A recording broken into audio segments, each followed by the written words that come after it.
Kahit tapos na ang barangay elections at undas, tuloy pa rin ang checkpoint operations ng pambansang pulisya dito sa Kamaynilaan. Para sa detalye mo kami, Julius Disamboron.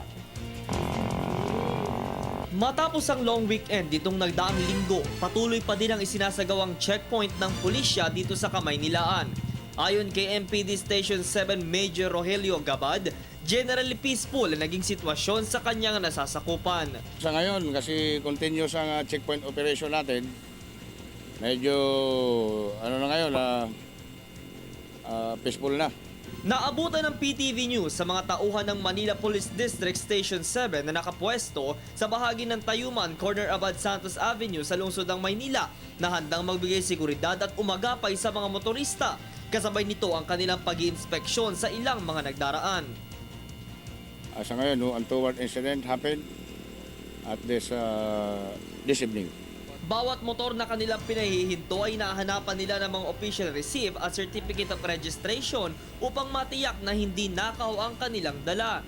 Gaya ng motor na ito na isa sa mga pinahinto ng tropa dahil wala pa itong plaka. Tinatanong lang natin kasi for registration shop.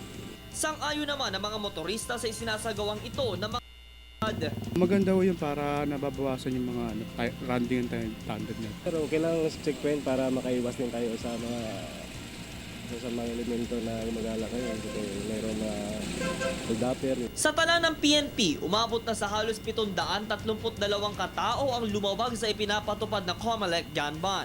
Higit sa bilang na ito ay pawang mga sibilyan. Tinatayang nasa 600 baril at higit sa 300 pampasabog na ang nakukumpiska ng mga otoridad.